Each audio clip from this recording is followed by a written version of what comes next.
On a fait beaucoup de travail pour la première ligne. On ne part pas de rien. Et puis, j'aimerais commencer d'abord par quelque chose qu'on a entendu là, parler beaucoup depuis l'automne dernier, mais c'est vraiment l'entente avec la FMOQ, où on a changé, on est en train de le faire, le mode de rémunération des médecins pour favoriser une véritable interdisciplinarité. L'entente avec la FMOQ va nous permettre, vous le savez, de prendre en charge 500 000 patients additionnels avec près de 180 000 patients vulnérables. Et j'ose ouvrir une parenthèse aujourd'hui, peut-être plus que 180 000 personnes vulnérables, parce que pour moi, comme ministre, ce qui est important, c'est que les personnes qui sont vulnérables, ceux qui ont des maladies chroniques, qui ont le cancer, soient affiliés le plus possible directement à un médecin. On a élargi les champs de pratique des professionnels au cours des dernières années. Pharmaciens, infirmières, IPS, travailleurs sociaux. On a créé des cliniques IPS avec la possibilité pour les IPS d'aller au maximum de leur champ de pratique. Alors, on a fait des choses, mais ce n'est pas suffisant. Il nous faut une politique parapluie qui vient donc mettre le ciment dans les soins de santé primaire au Québec, et c'est ce qu'on fait aujourd'hui.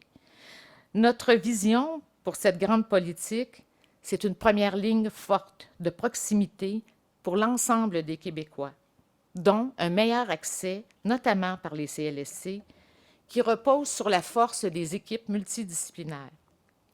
Cette politique, elle représente un tournant majeur pour la prise en charge de la population, pour que le bon professionnel de la santé puisse offrir les bons soins et services au bon moment, aux bonnes personnes. La part complémentaire des professionnels de la santé, tels que les médecins de famille, mais aussi les infirmières praticiennes spécialisées, IPS, les infirmières cliniciennes, les pharmaciens, les physiothérapeutes, ainsi que les travailleurs sociaux, sont au cœur de cette vision. De nouveaux outils technologiques nous permettront d'améliorer l'efficience du système de santé et d'améliorer l'accès à la première ligne.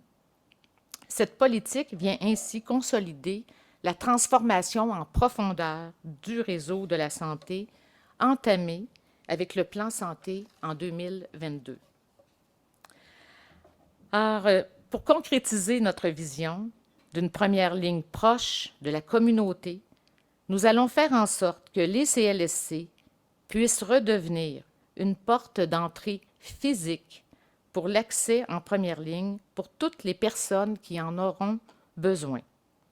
Les CLSC sont une fierté québécoise, une idée fondatrice de notre système public, née d'un désir simple que chaque citoyen, peu importe où il habite, puisse trouver près de chez lui des services de santé et des services sociaux accessibles, intégrés et humains.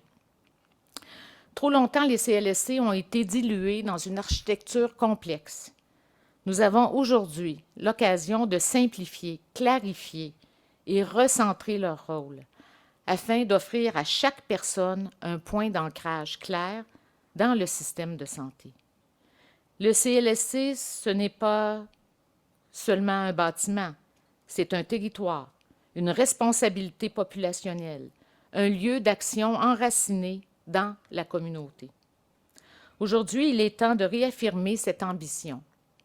Le CLSC peut et doit redevenir ce repère accessible et fiable qui accueille sans jugement, oriente sans complexité et agit en coordination avec tous les partenaires du territoire. Ainsi, avec cette politique, nous remettons les CLSC au cœur du réseau de la santé et des services sociaux dans une logique de proximité réelle et une logique de gouvernance territoriale, notamment mise de l'avant avec la loi sur la gouvernance du système de santé et services sociaux. Le CLSC devient l'unité de référence pour organiser la première ligne, celle qui touche le quotidien, le soin d'une infirmière, l'intervention d'un travailleur social, l'accueil d'un usager sans repère.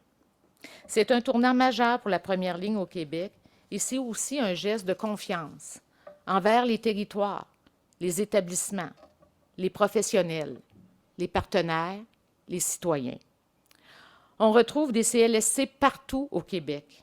Ils connaissent leur communauté. Ce qu'on veut, c'est qu'ils jouent davantage un rôle de prévention, d'accueil, d'évaluation, d'orientation et d'accompagnement des personnes auprès des autres partenaires notamment. À l'intérieur de ce territoire, le CLSC assume 4 rôles fondamentaux: navigateur, coordonnateur territorial, leader intersectoriel et co-animateur, qui structure son action en réponse aux besoins populationnels de tous âges. J'annonce donc aujourd'hui qu'à terme, 205 portes d'entrée intégrées seront déployées à la grandeur du Québec.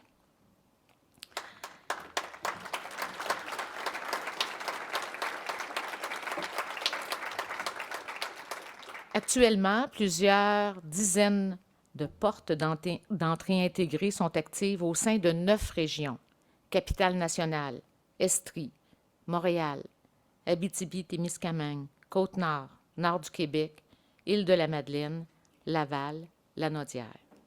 Et d'ici un an, une trentaine de nouvelles portes d'entrée intégrées seront ajoutées pour se rendre effectivement jusqu'à 200 et plus, pour que partout au Québec, les CLSC soient organisés de cette façon. Nous sommes bien au fait que certains citoyens préfèrent utiliser des portes d'entrée numériques ou téléphoniques. C'est pourquoi j'annonce que nous allons déployer Votre Santé, qui est déjà lancé dans 2 régions et qui deviendra bientôt la seule porte d'entrée numérique conviviale et efficace pour l'ensemble du Québec. Votre Santé est une plateforme qui réunit l'ensemble des services en ligne, notamment le carnet santé, Clic Santé, Rendez-vous santé, ainsi qu'un outil technologique pour les autosoins notamment, afin de permettre à l'usager de bien s'orienter en fonction de sa condition. En plus du 811, qui est aussi une porte d'entrée, nous allons donc arrimer l'ensemble des services, que ce soit GMF, que ce soit les pharmacies, avec les CLSC. Il y a, on le sait, encore beaucoup trop de personnes qui se retrouvent dans les salles d'urgence et on doit donc miser sur une première ligne forte. Quelques mots sur les cliniques IPS. Alors, non seulement nous allons réussir à inscrire 500 000 Québécois, je vous confirme que nous sommes parvenus à une entente avec les représentants des IPS et l'ensemble de nos partenaires pour que nos IPS au Québec puissent, tout comme les médecins de famille, prendre en charge des patients au sein des GMF.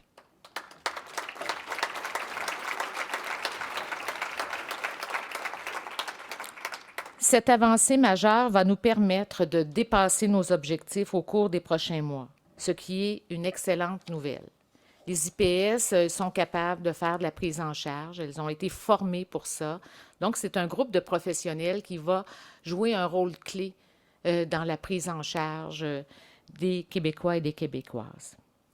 Quelques mots sur les GMF. Vous savez qu'en plus donc, des GMF qui jouent un rôle important, il y a actuellement 18 cliniques IPS publiques au Québec qui font un travail exceptionnel. Elles sont une force vive. Ces cliniques sont sous le leadership d'IPS, composées d'équipes d'infirmières, d'infirmières auxiliaires, de préposés. Ces équipes cliniques IPS, elles sont associées à nos CLSC, donc elles sont une partie intégrante de la politique qu'on présente aujourd'hui.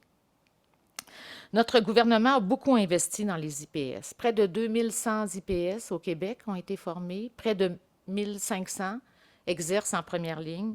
Elles doivent donc faire partie d'une première ligne forte et de proximité. J'annonce donc que nous ajoutons 8 nouvelles cliniques IPS aux 18 cliniques déjà actives, ce qui portera le total à 26. À très court terme, les régions du Bas-Saint-Laurent, Laurentides, Gaspésie, Montérégie-Ouest, Lanaudière, Bellechasse-Sud, Estrie et Montréal seront ciblées pour les premières annonces. Nous sommes déjà en action, vous le voyez. Notre objectif demeure que chaque Québécois, en plus d'être rattaché à un territoire de CLSC, puisse avoir un milieu de soins et de services de proximité adapté à ses besoins pour les soins de santé primaires. Par exemple, pour les GMF, très important, on sait qu'on est en train de miser sur nos GMF, mais les GMF ne peuvent à eux seuls représenter un véritable lieu de soins de santé primaire. Ils sont des contributeurs. Donc, dans l'écosystème, nous aurons nos GMF, nous aurons nos CLSC, avec les CLSC notamment les cliniques IPS, mais aussi quelques mots sur les pharmaciens. Les pharmacies au Québec, il y en a partout. Et ils sont là 7 jours sur 7.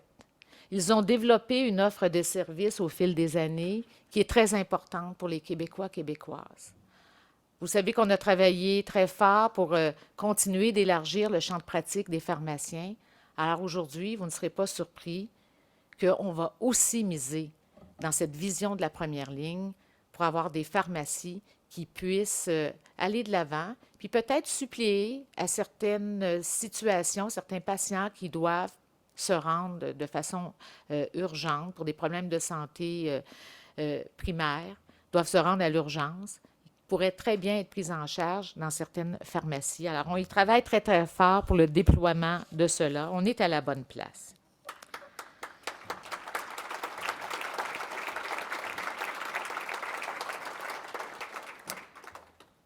On travaille à réviser le modèle GMF. J'aimerais saluer la présence de Dr Amiot. On travaille fort à rebâtir la confiance, la communication, très important. Je l'ai dit à plusieurs reprises, les médecins de famille jouent un rôle extraordinaire pour notre système de santé. Puis ils sont aussi des acteurs clés pour la première ligne. Alors, je pense qu'il faut le souligner. On a là des médecins de famille engagés dans un modèle GMF qui est là pour rester, avec un modèle CLSC qui va se renforcer, avec des cliniques IPS et nos pharmacies. C'est comme ça qu'on va arriver à faire une différence pour les citoyens.